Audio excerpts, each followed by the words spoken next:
Shalom saudara yang diberkati Tuhan. Saya percaya pagi hari ini setiap kita ada dalam keadaan bersuka cita karena rahmat Tuhan selalu baru setiap pagi di dalam kehidupan kita. Selamat datang di Devotion pagi hari ini. Dan kali ini Devotion ini saya beri judul tentang doa Bapa kami. Nah saudara, di dalam firman Tuhan ada satu ayat yang cukup singkat dan sangat berkesan bagi saya, yaitu tetaplah berdoa.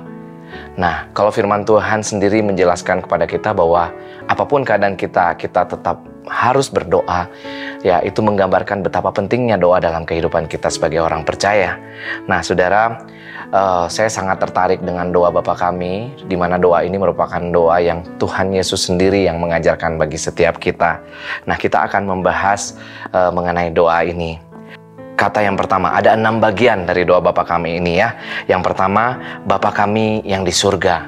Nah saudara, ketika kita ngomong Bapa, ini menggambarkan mengenai hubungan seorang anak dengan bapaknya. Nah di dalam firman Tuhan, banyak banget ayat-ayat firman Tuhan yang menggambarkan tentang hubungan Bapa dengan anak. Misalnya di dalam Lukas 15 ayat 11 sampai 32, itu mengenai perumpamaan tentang anak yang hilang, di mana Bapak itu sangat rindu untuk anaknya kembali hidup dalam kebenaran firman-Nya.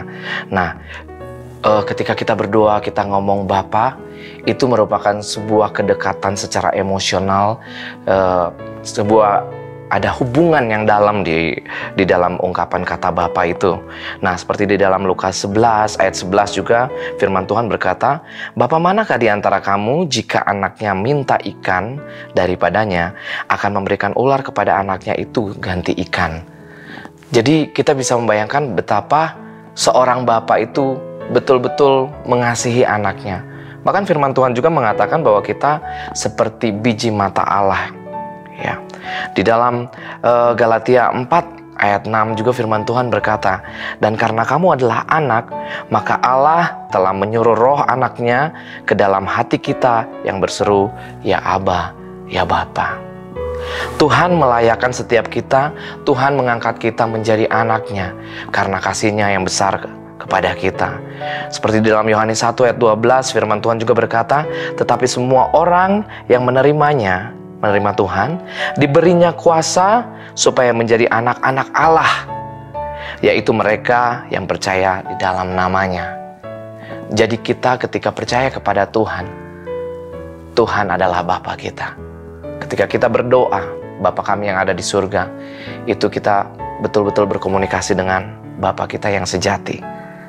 Nah, bagian yang kedua, dikuduskanlah namamu, datanglah kerajaan-Mu, jadilah kehendak-Mu di bumi seperti di surga. Ini merupakan ungkapan pengagungan kepada Allah. Kita mengakui bahwa Allah satu-satunya jalan kebenaran yang olehnya kita diselamatkan. Dan kita mengagungkan Tuhan. Di dalam Yohanes 14 ayat 6, kata Yesus kepadanya, Akulah jalan dan kebenaran dan hidup.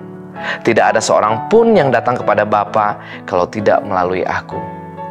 Yesus satu-satunya jalan. Ketika kita mengagungkan Dia, kita mengakui kedahsyatan Allah di hidup kita. Kita mengakui pengorbanan Yesus di kayu salib yang telah menebus kita. Nah, bagian ketiga, berikanlah kami pada hari ini makanan kami yang secukupnya. Bagian ini menggambarkan bahwa Allah adalah pribadi yang maha kasih. Dia adalah Allah yang menyediakan segala sesuatunya di hidup kita. Di dalam Matius 7 ayat 7 firman Tuhan berkata, mintalah, maka akan diberikan kepadamu. Carilah, maka kamu akan mendapat. Ketoklah, maka pintu akan dibukakan bagimu.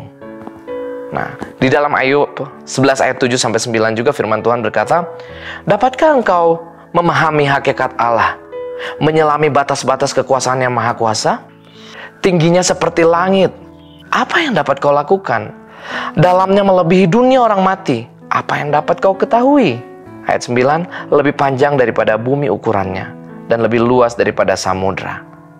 Saudara, ketika kita berdoa, berikanlah kami pada hari ini makanan kami yang secukupnya. Kita memiliki Allah yang tidak terbatas. Kita memiliki Allah yang sanggup melakukan segala perkara di hidup kita. Ketika kita meminta kepada Tuhan, Dia akan memberikan seturut kehendak-Nya. Dan itu ada dalam janji firman Tuhan.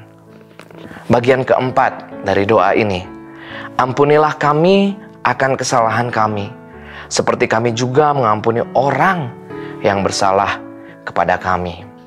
Nah saudara, ini merupakan pengakuan bahwa kita adalah manusia yang lemah, manusia yang penuh dengan dosa, manusia yang penuh dengan keterbatasan.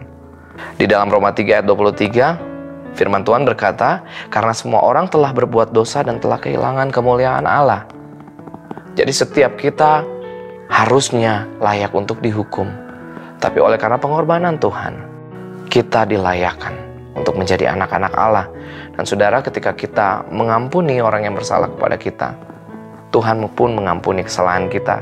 Seperti di dalam Matius 6 ayat 14-15. Karena jikalau kamu mengampuni kesalahan orang, Bapamu yang di surga akan mengampuni kamu juga.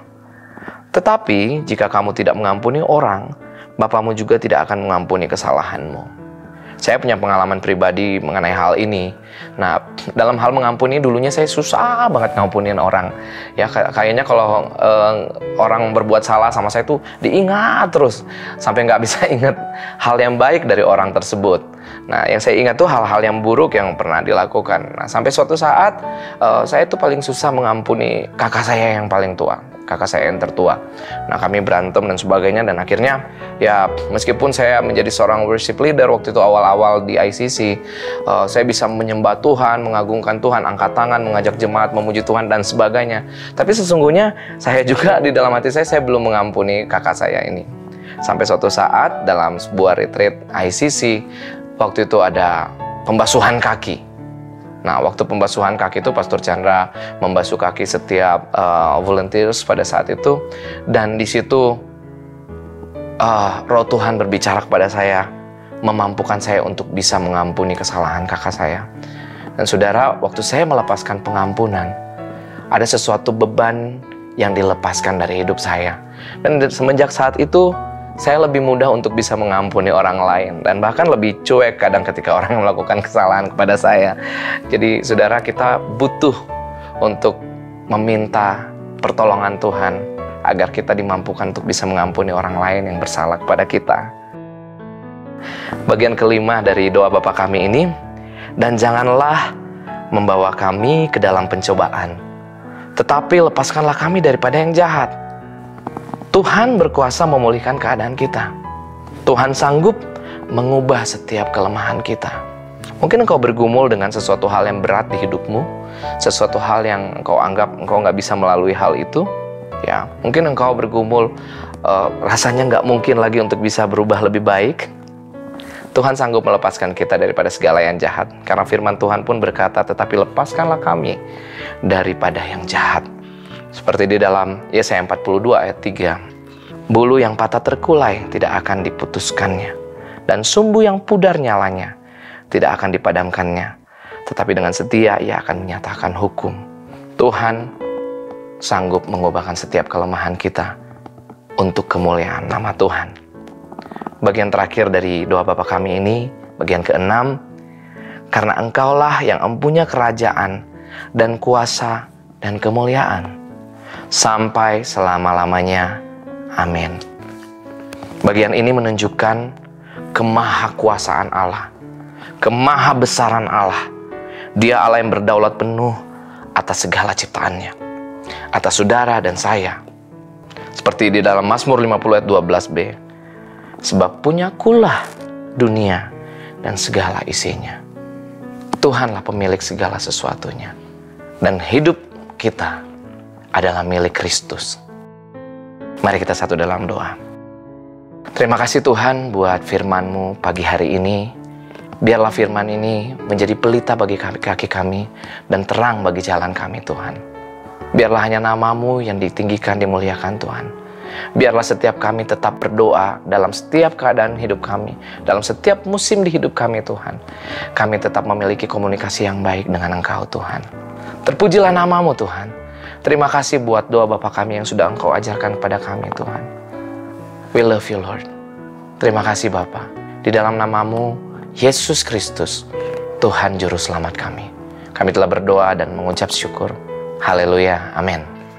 Demikian devotion pada pagi hari ini. Sampai jumpa di kesempatan selanjutnya. Tuhan Yesus memberkati.